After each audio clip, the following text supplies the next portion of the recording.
Yes, good morning. At tayo ay magbabahagi ng ating bagong project na gagawin. So ito ang ating DIY project. Ang nakikita nyo po ay isang portable na turntable player na Victrola. At yan po ang kanyang itsura. So ito ay binigay sa akin at ito ay sira na. So kung itatapon ko naman ay sayang. So, ang naisip ko gawin siyang coffee stop organizer or siguro yung mga tea na ginagawa natin, gagawin natin siyang organizer. So, ang ginawa natin ay yung nakikita nyo na ah, plaka at saka yung kanyang pinaka-player na top deck ay inalis natin. So, lahat ng mga bahagi na inalis natin ay hindi natin itatapon. Dahil gagawa natin ito ng mga bagong gamit. Nahilig kasi tayo na ang mga gamit na ito na mga tinatapon na ay bibigyan natin ng bagong buhay. So, ito ang ating bagong project. At ang gagawin natin dito sa tinanggal natin na ito ay ipiprame natin, gagawin nating isang art decor. So, ilalagay natin sa wall yan pagka susunod na araw. At itong box niya, so tinanggal ko na, no? Tinanggal ko na yung pinaka deck player ng ating turntable. So, ito na siya. So, kahapon, sinimulan ko siyang ayusin. So, ito yung itsura ng box. So, meron siyang lock. So, ito yung speaker niya, left and right. So, tinanggal ko na rin yung speaker. So, ito siya. So, para siyang case talaga. No? So, tignan natin yung loob kung ano yung itsura. So, ito siya. So, nilagay ko na rin yung mga gamit ko sa loob. So, ganito ang kanyang kalalabasan. Ayan.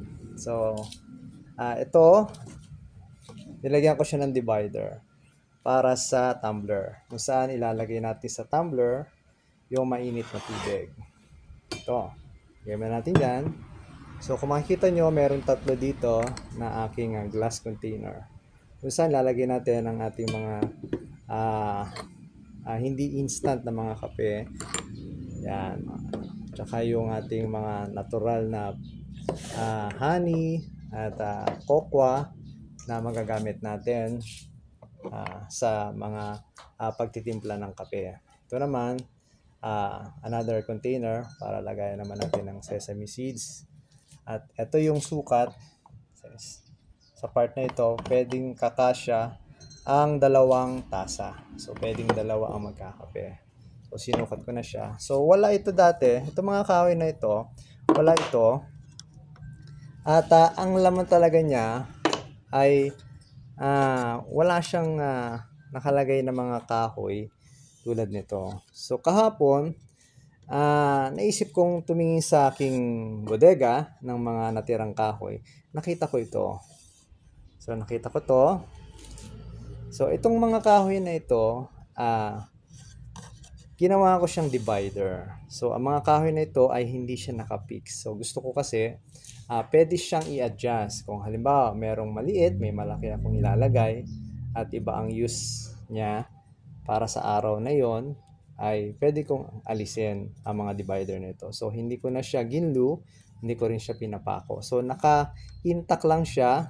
Sakto siya sa bawat kontra sa bawat isa. So, hindi siya gumagalaw. So, ito halimbawa, ito ilalagay ko dito. Yan. So, sakto lang siya dyan. At ito, pwede kong ilagay dito halimbawa. Yan. Yan. So, pwedeng ganyan. So nagkokontrahan sila, no? Pwede namang ito, ilalagay ko dito. Yan. So, at ito ang aking DIY project ngayon na gagawin. So, hindi ko alam guys, baka meron din kayong suggestion, no? Kasi gusto ko itong kulayan. So, kung may suggestion kayo kung anong magandang kulay, una naisip ko dito, flat black.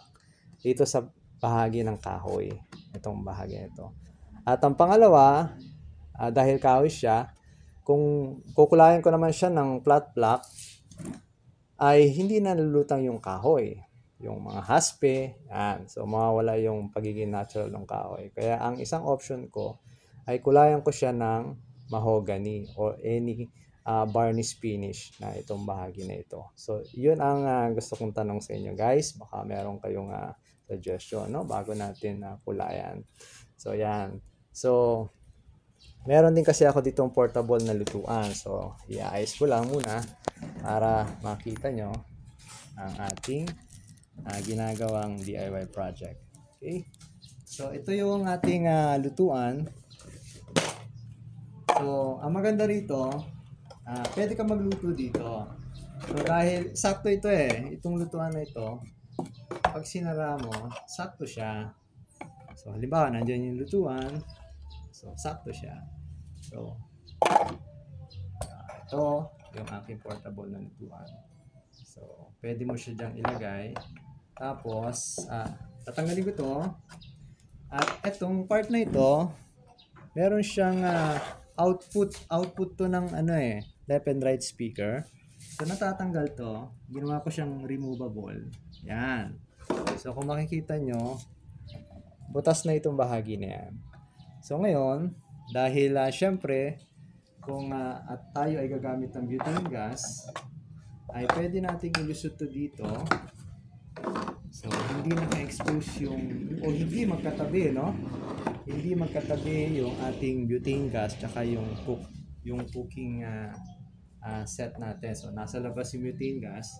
So medyo mas safer, no, kung magluluto ka. So halimbawa ang magandang luto lang dito kasi dahil coffee ano siya,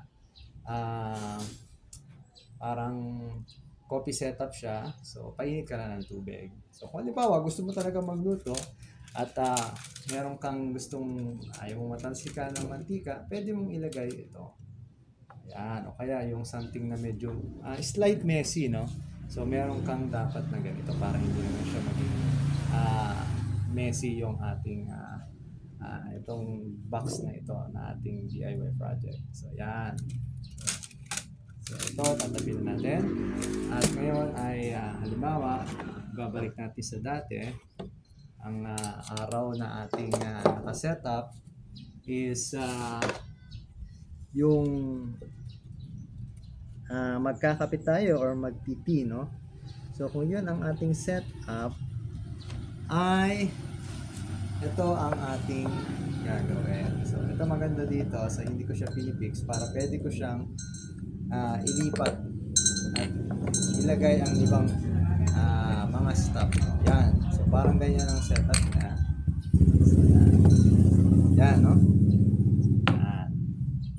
So ngayon kung tatago ko na siya, ito na siya dyan. So nakasukat to itong mga container natin. Yan. So yung mga kutsara kasya rin dito. At itong ating divider, pwede mong tanggalin yan. I-ayos muli. Tapos, ang tanong dyan, kuya, baka aalug-alug yan pag binyahe sa bike. So, bumili tayo ng egg crate foam. So, dito natin siya ilalagay yung egg crate foam para pag sinara natin to ay safe siya, hindi siya yung kumbaga may tendency mabasag yung mga nasa loob na babasagin, no? So yan po ang ating bagong DIY project. So dadalhin natin to sa ating mga biking adventure at pag tayo ay kakapi na sa magandang spot ay ito ang ating daladala. Yan, muli ay good morning and God bless.